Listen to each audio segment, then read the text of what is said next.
벌써 큰일이네요. 자, 우리 여러분께 우리 질문 하나로 우리 설교를 시작하겠습니다. 여러분은 예수님의 제자이십니까? 자, 이 질문은 이 미국의 카일 아이들먼 목사의 책 이 팬인가 제자인가에 나오는 첫 번째 문장이자 질문입니다. 자, 그는 이 책을 통해서 이 교회 안에 두 부류의 성도들이 있다라고 말을 합니다. 바로 예수님의 팬 그리고 예수님의 제자입니다. 예수님과 어떠한 관계를 맺고 있느냐, 예수님을 어떻게 알고 어떻게 믿고 있느냐에 따라서 팬이냐 제자이냐라고 구분할 수가 있다는 것입니다. 자, 팬은 누군가를 열정적으로 좋아하는 사람을 말합니다. 좋아하는 대상에 대해서 많은 것을 알고 그 대상으로 인하여 기뻐합니다. 특별히 우리 많은 어르신들이 좋아하는 아주 유명한 가수가 있죠. 누구죠? 임영웅. 어떻게 이름도 영웅인지. 그러면 또 아이가 지각하신 분도 그렇게 팬심을 사랑하면서 오빠라고 부르더라고요. 막 그러면서 그만큼 좋아하고 음악을 듣는 거, 시간을 투자하는 거 잘 하십니다. 그래서 어느 정도의 내 시간과 투자를 내가 좋아하는 그 대상을 위하여 투자하는 것을 결코 아끼지 않는다는 거죠. 자, 그런데 거기까지입니다. 그로 인해서 내 삶이 방해받는 것은 원치 않는다는 것입니다. 손해를 보거나 희생하는 것도 원치 않습니다. 혹여라도 그런 부담이 오면 다른 대상을 찾아 옮겨 간다는 것이죠. 자, 그처럼 예수님의 팬들도 예수님에 대해서 많은 것을 알고 있습니다. 예수님이 주시는 것들을 좋아하고 기뻐합니다.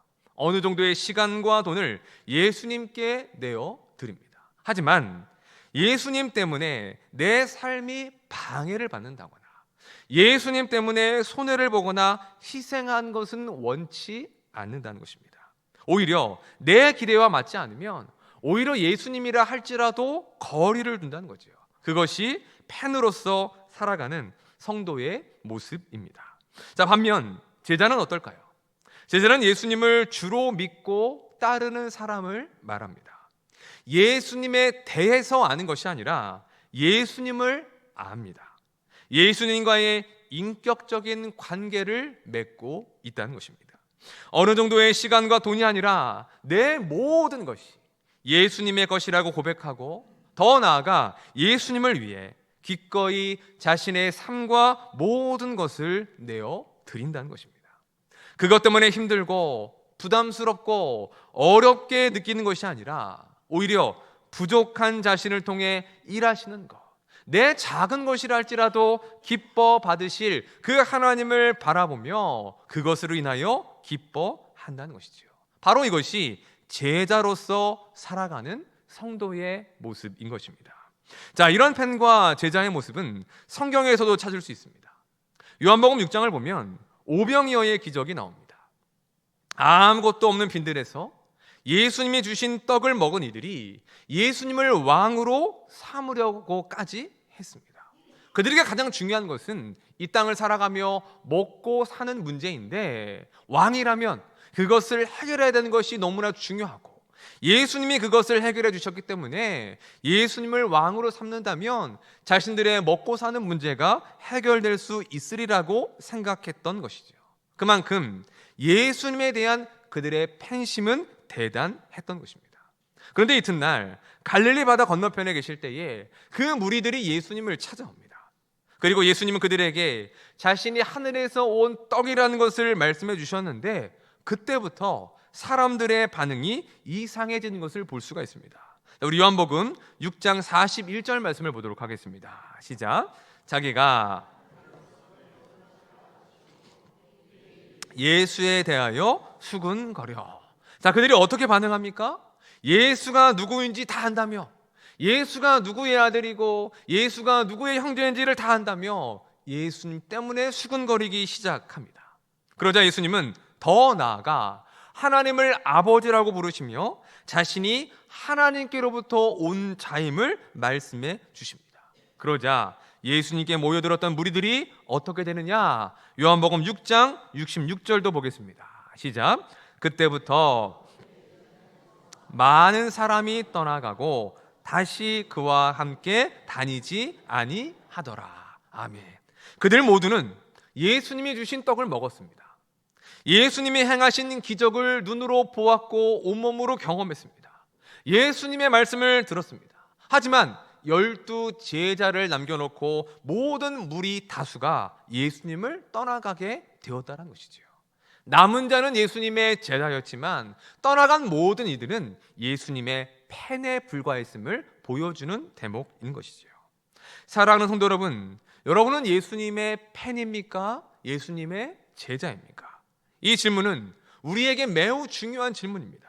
왜냐하면 우리의 주 되신 예수님을 어떻게 알고 믿고 있는지, 그리고 예수님과 우리가 어떠한 관계를 맺고 있는지를 확인할 수 있는 질문이기 때문입니다. 오늘 우리는 교회론 시리즈 5번째 시간으로 교회는 예수님의 제자 공동체입니다 라는 제목으로 말씀을 나누고자 합니다. 오늘의 말씀을 통해서 예수님께서 말씀하시는 그 제자의 삶이 무엇인지를 살펴보고 우리 모두가 예수님을 온전히 따르는 제자가 되기를 소망할 수 있는 귀한 시간이 되었으면 좋겠습니다. 자, 본론으로 들어가기에 앞서서 먼저 생각하실 것이 있는데, 그것은 왜 우리가 예수님의 제자가 되어야만 하는가라는 것입니다. 자, 이에 대한 답이 마태복음 28장 19절에 나와 있습니다. 함께 읽겠습니다. 시작. 그러므로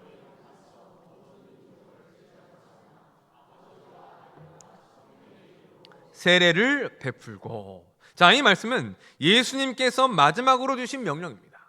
모든 민족 땅끝까지 복음을 전해야 한다는 것이죠. 그런데 예수님은 모든 민족을 무엇으로 삼으라고 말씀하십니까? 제자로 삼으라고 하십니다. 그것이 예수님의 명령인 것이죠. 땅끝까지 이르러 복음을 전해서 모든 민족으로 하여금 예수님의 제자가 되게 하라. 바로 거기, 바로 이 제자됨에 예수님의 말씀에 중점이 담겨져 있는 것입니다.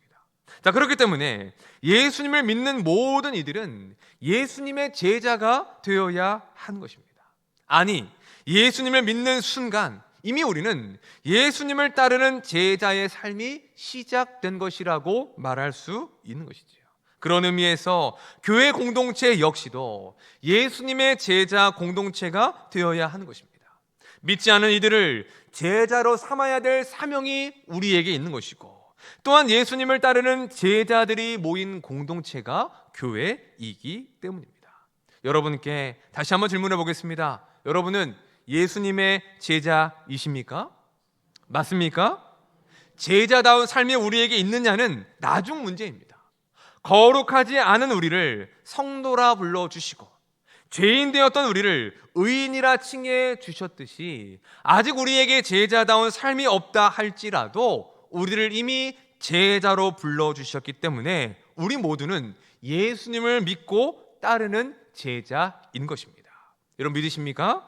우리 옆 사람과 이렇게 인사하겠습니다. 당신은 예수님의 제자입니다. 자, 그렇다면 이제 우리는 예수님께서 원하시는 제자로서의 삶이 무엇인지를 알아야 합니다. 예수님을 온전히 따르는 제자가 되기 위해서 어떻게 해야 하는 것일까?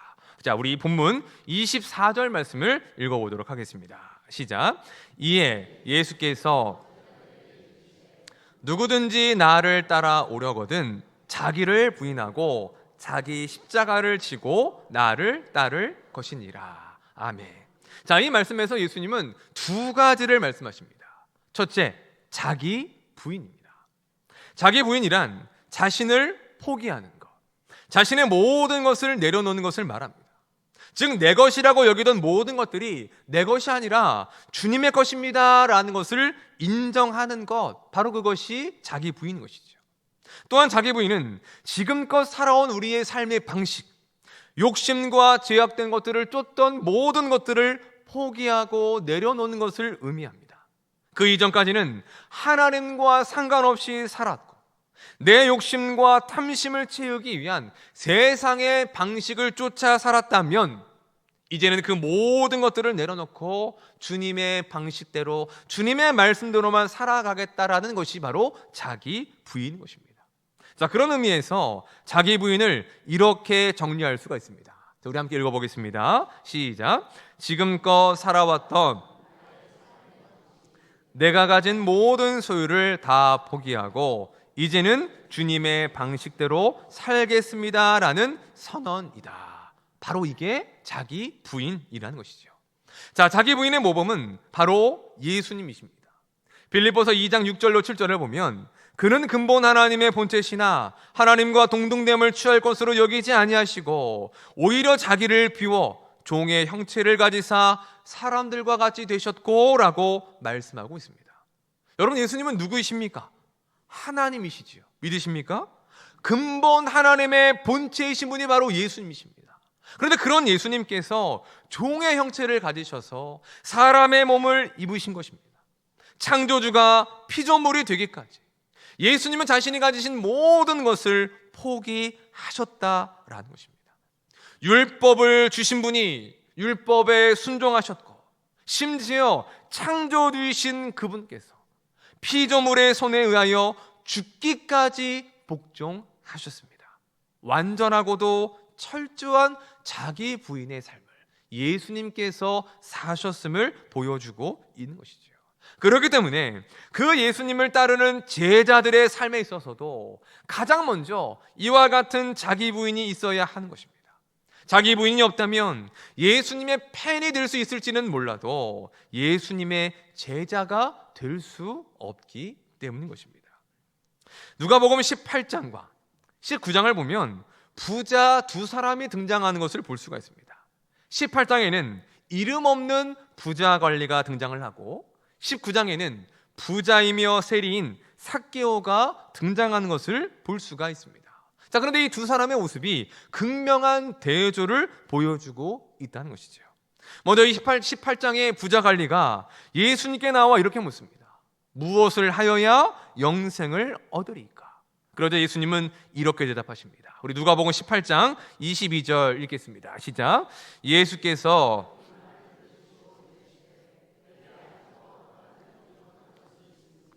내게 있는 것을 다 팔아 가난한 자들에게 나눠 주라.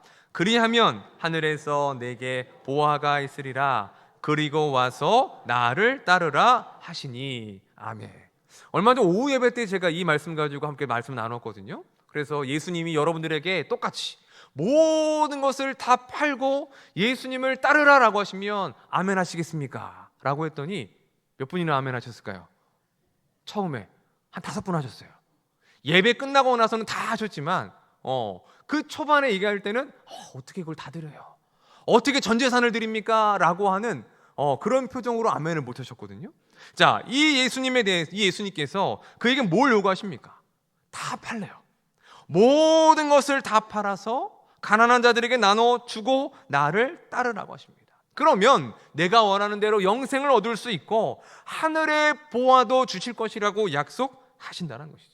자, 여기서 예수님이 말씀하시는 그 모든 것을 다 팔라는 것이 무엇을 말하는 것이냐? 바로 자기 부인을 말하는 것입니다. 즉 내가 가진 모든 것에 대한 소유권을 포기하고 내려놓으라라는 말씀인 것이죠. 자, 그런데 그 부자관리가 그 말씀을 듣고 어떻게 했을까요? 영생에 대한 답을 들었습니다. 그러나 그는 예수님을 따라가는 것이 아니라 심히 근심하다가 예수님을 떠나게 되었다는 것이죠. 그 이유가 무엇이냐? 성경은 이렇게 말합니다. 그 사람이 큰 부자이므로. 큰 부자이기 때문에 근심하며 떠나갔다는 것입니다. 무엇을 말하는 것입니까? 가진 것이 많았어. 바꿔 말하면 버릴 것이 너무나 많고 포기할 것이 너무나 많아서 아까워서 예수님을 따르지 못했다라는 것을 말씀해 주는 것입니다. 자, 그러면 예수님께서 그에게 재물을 다 팔라고 말씀하신 이유가 무엇일까요? 여러분, 지금 예수님을 믿고 따르시면서 전 재산 다 파신 분 이 자리에 계십니까? 있으세요? 없잖아요. 그럼 우리는 예수님의 제자가 아닌 거죠. 우리는 예수님을 진정으로 따르는 사람이 아닌 거죠. 맞습니까? 아니에요.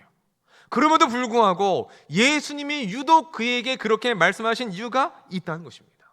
그것은 그에게 있어서 그 재물이 어떠한 의미인지를 아셨기 때문입니다. 그에게 재물은 무엇이냐? 우상이었습니다. 그에게 재물은 또한 그가 살아온 삶의 방식이었다는 것이죠. 여러분, 세상에 돈이 많으면 살기 편합니까? 불편합니까? 편하죠. 좋은 차 타고 좋은 집 살고, 그죠? 그리고 돈으로 많은 것들을 할 수 있습니다. 좋은 음식 먹고 좋은 옷 입으면서 얼마든지 윤택하게 잘 살아갈 수가 있다는 것입니다. 게다가 세상은 돈으로 안 될 것이 있어요? 없어요? 없습니다. 모든 일들이요, 돈만 있으면 얼마든지 쉽게 해결할 수 있는 것이 이 세상의 문제, 이 세상의 방식이라는 것이죠. 그도 그와 같은 방식으로 살았을 것입니다. 가진 돈으로 자신에게 있는 모든 문제를 돈으로 해결하는 그와 같은 삶의 방식으로 살았다라는 것입니다. 그래서 예수님은 그에게 재물을 다 팔라고 명하시는 것입니다. 그 말은 재물이라는 우상을 버리고 재물이라는 삶의 방식을 포기하라는 자기 부인의 요구였던 것입니다. 하지만 그는 예수님의 말씀을 듣기만 했지, 근심만 했지, 결국은 팔지 못하고 근심하다가 예수님을 떠나게 되었다라는 것이지요. 반면 삭개오는 어떻습니까? 그는 예수님을 만나기 위해서 자신의 모든 것을 포기하고 내려놓았습니다. 먼저는 체면을 내려놓았습니다. 여러분, 삭개오는 키가 큽니까? 작습니까? 작았다고 얘기하죠. 얼마나 작았을까요? 어떤 분은 저에게 이렇게 얘기하시더라고요. 한 목사님만 했을 것 같아요. 저도 큰 키는 아니니까요. 저만 했거나 저보다 작았을 겁니다. 왜냐하면 사람들 틈에 있으면 예수님을 보지 못할 정도였다라니까요.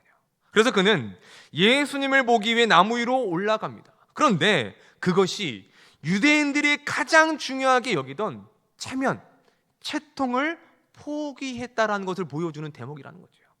삭개오에게는 체면과 채통이 중요하지 않았습니다. 누구를 볼 수만 있다면? 예수님을 볼 수만 있다면. 이것이 또한 자기 부인인 것이죠. 예수님은 그런 삭개오를 보시고 그의 집으로 들어가십니다.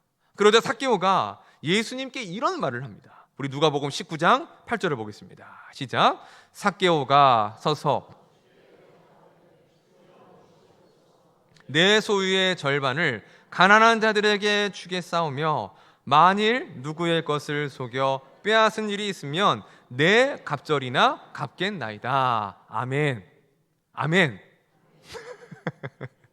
자, 예수님은 삭개오에게 아직 아무것도 요구하지 않으셨어요. 그 앞선 관리에게는 뭘 하라고 하셨어요? 다 팔고 나를 따르라. 아직 예수님은 삭개오에게 그런 말씀을 하지 않으셨습니다. 그럼에도 먼저 삭개오가 예수님께 이런 말을 하는 거예요. 소유의 절반을 가난한 자들에게 주고 속여 빼앗은 것은 내가 절로 갚겠나이다. 이 말씀을 보고 어떤 분은 먼저 예수님께 드리는 것이 낫다라고 말하는 분도 있어요. 왜요? 부자 관리에게는 뭘 요구했어요? 가진 것 다 팔아라. 근데 삭개오는 뭐라 그랬어요? 반만. 그러니까 먼저 자복하고 드리는 게 낫다. 근데 그 얘기가 아니죠. 무슨 얘기예요? 삭개오의 자기 부인인 것입니다. 자신의 것을 예수님 앞에 포기하고 내려놓으며 주님의 뜻대로 사용하겠다라는 신앙의 결단을 보여주고 있는 것입니다. 더 이상 내 방식대로 사는 삶이 아니라 주님의 방식과 주님의 말씀대로 살겠다라는 신앙의 고백인 것이죠. 두 사람은 똑같이 부자였습니다. 두 사람 모두 예수님을 만났고 영생을 얻기를 원했습니다. 하지만 부자 관리는 근심한 채 예수님을 떠나갔고 삭개오만 구원을 받고 예수님의 제자가 되었습니다. 두 사람의 차이가 어디에 있습니까? 바로 자기 부인에 있다는 것이지요. 내가 가진 모든 것을 포기하고 내려놓는 것, 내가 살아온 삶의 방식과 내 삶의 모든 것들을 다 주님 앞에 내려놓고 오직 예수님을 주로 믿고 따르는 그와 같은 삶을 살아가겠다라고 하는 그 선언, 자기 부인이 있을 때 우리는 예수님을 온전히 따르는 제자의 삶을 살아갈 수가 있게 되는 것입니다. 자, 그런가 하면 두 번째는 자기 십자가를 지는 것입니다. 자, 십자가는 그럼 무엇을 의미하는 것일까? 십자가는 세 가지를 의미한다라고 말할 수 있습니다. 첫째, 먼저는 우리에게 주어진 사명을 의미하는 것입니다. 여러분, 예수님께 주어진 사명이 무엇일까요? 한마디로 십자가입니다. 예수님은 십자가를 지시고 십자가에서 죽으시기 위하여 이 땅에 오셨습니다. 그 십자가를 통하여 택함 받은 자들을 구원하시기 위해서 이 땅에 오신 것이지요. 그런 의미에서 예수님의 사명, 예수님의 역할, 또한 예수님이 이 땅에 오신 이유는 바로 십자가라고 말할 수 있는 것입니다. 하나님은 우리에게도 십자가를 주십니다. 그 십자가는 제자된 이들에게 주어진 사명을 말하는 것입니다. 하나님의 나라와 의를 위하여 살아가는 것, 땅끝까지 이르러 복음을 전하는 것이 사명입니다. 주어진 삶의 자리에서 예배자의 삶을 사는 것, 주의 몸된 교회를 사랑하며 섬기는 것 또한 하나님이 우리에게 주신 사명입니다. 하나님을 사랑하며 이웃을 사랑하는 것, 또한 이 모든 것들이 제자된 모두에게 주어진 공통의 사명인 것이지요. 하지만 그 사명을 감당하는 역할과 분량은 다를 수 있습니다. 하나님이 주신 재능과 은사와 직분에 따라 달라질 수 있다는 것이죠. 그래서 예수님은 자기 십자가라고 말씀하신 것입니다. 저마다의 하나님이 주신 사명이 다르다는 것을 표현해 주고 있는 것이죠. 중요한 것은 하나님께서 우리 모두가 감당할 수 있을 만큼의 십자가, 곧 사명을 주신다는 것을 우리는 알아야 합니다. 자, 다음으로 십자가는 삶의 방향을 의미합니다. 예수님의 삶의 방향은 십자가였습니다. 그 십자가는 가장 낮은 곳, 가장 천한 곳을 의미하는 것입니다. 예수님께서는 하늘의 보좌를 버리시고 인간의 몸을 입으셨죠. 이 땅에 오셨을 때에 가장 낮고 천한 마국간에 나셨습니다. 그리고 공생의 기간 동안 화려한 왕궁이 아니라 언제나 낮고 천한 이들과 함께 하셨습니다. 예수님은 단 한순간도 높아지려 하지 않으셨습니다. 만왕의 왕이셨지만 섬김을 받기보다 섬기는 삶을 사셨다는 것이죠.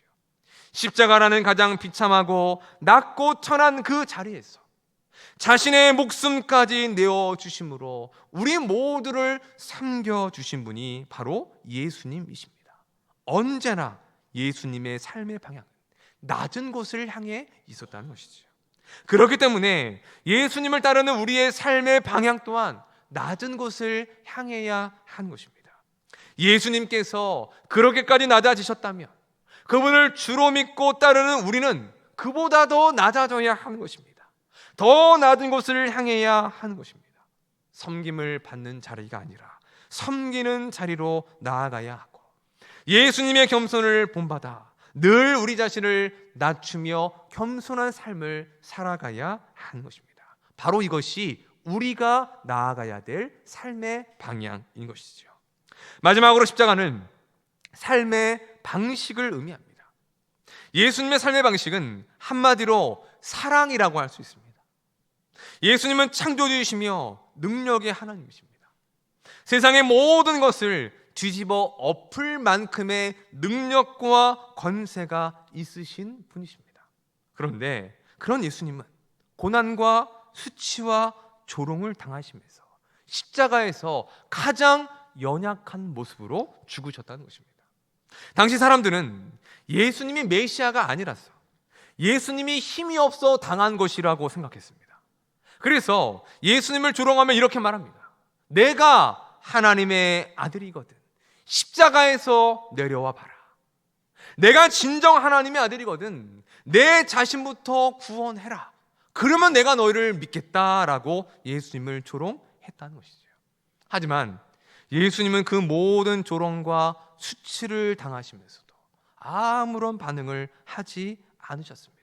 오히려 그런 이들을 향해 하나님 아버지께 저들을 용서해 달라며 죽는 그 순간까지 죄인들을 위해 기도하셨습니다. 여러분, 예수님이 힘이 없어 당하신 것일까요? 예수님이 능력이 없어서 그 십자가에서 죽으신 것일까요? 그렇지 않습니다. 힘이 없어 당하신 것이 아니라 사랑하기 때문에 참으신 것입니다.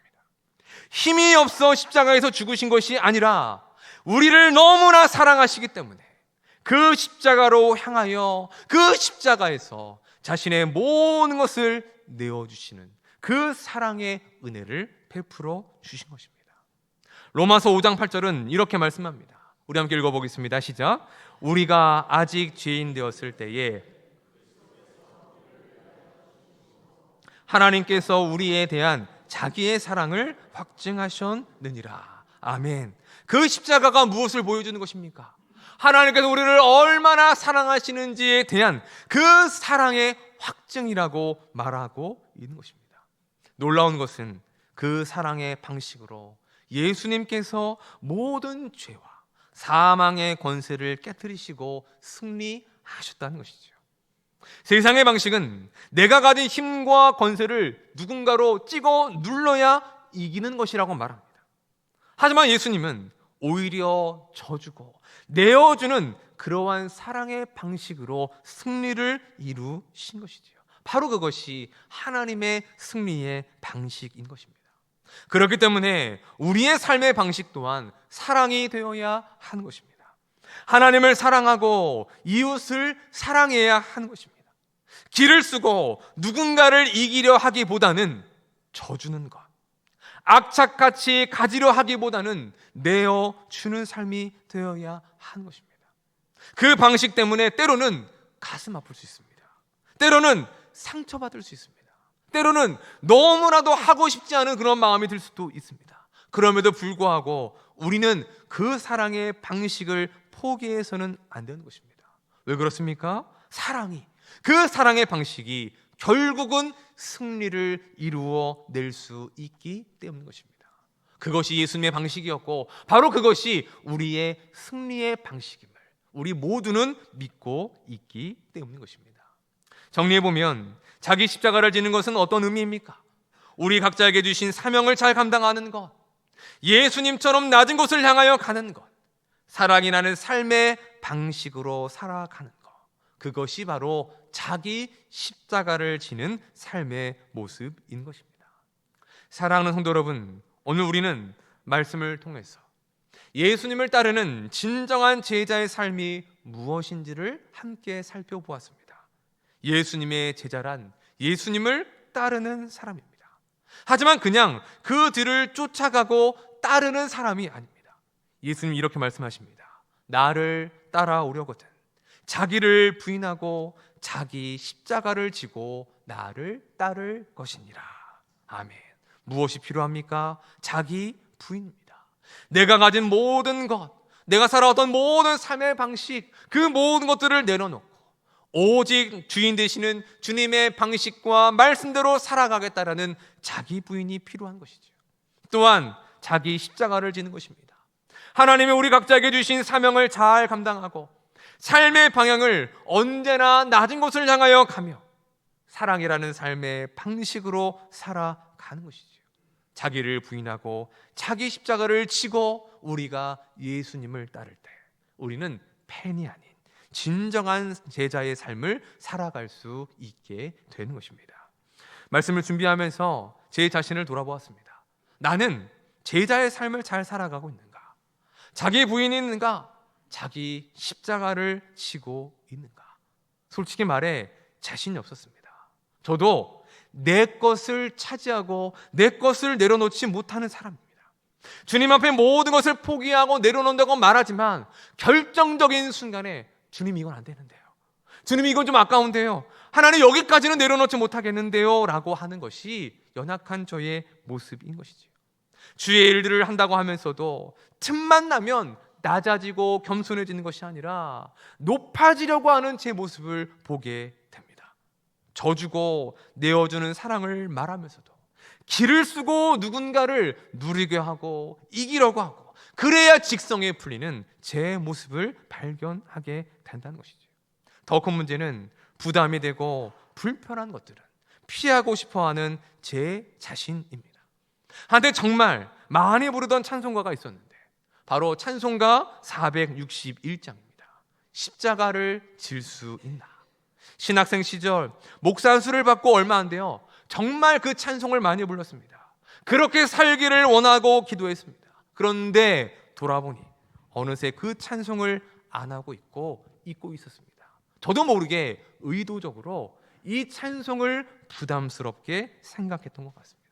그런데 말씀을 준비하며 하나님은 먼저 제 자신을 돌아보게 하셨고, 다시 제가 돌이켜 나아가야 될 그 삶의 자리가 바로 자기를 부인하고 자기 십자가를 지는 그 제자의 자리임을 깨닫게 하셨습니다. 사랑하는 성도 여러분, 여러분들은 어떠하십니까? 예수님은 우리를 제자로 불러주셨습니다. 그런 우리는 예수님을 온전히 따르는 제자의 삶을 살아가고 있습니까? 아니면 제자임에도 팬의 자리에 머물러 있지는 않습니까? 어떤 이들은 신앙생활을 할 때에 부담되지 않는 선에서, 불편하지 않은 선에서 하고 싶다고 합니다. 그런 분들에게 어쩌면 오늘의 말씀은 너무나 큰 부담이고 불편함이 될 수도 있을 것입니다. 또 한편으로 이런 생각이 들 수도 있죠. 어떻게 그런 삶을 살 수 있습니까? 예수님이 우리에게 과하고 무리한 요구를 하시는 것 아닙니까? 하지만 성경은 예수님을 진정으로 따랐던 제자들이 얼마나 많은가를 보여주고 있습니다. 베드로만 해도 그렇습니다. 그렇게 겁이 많고 두려움이 많았던 베드로, 예수님을 3번이나 부인했던 베드로였지만 그는 돌이켜 진정한 제자의 삶을 살았습니다. 바울도 어떻습니까? 예수님을 박해하던 자가 예수님을 위해 생명을 던지는 제자가 되었습니다. 그들은 어떻게 그런 삶을 살았을까요? 그들은 부담되지 않고 불편하지 않았을까요? 그럼에도 그런 이들이 그런 삶을 살 수 있었던 이유는 예수 그리스도께서 구원과 영생을 선물로 주셨음을 믿었기 때문입니다.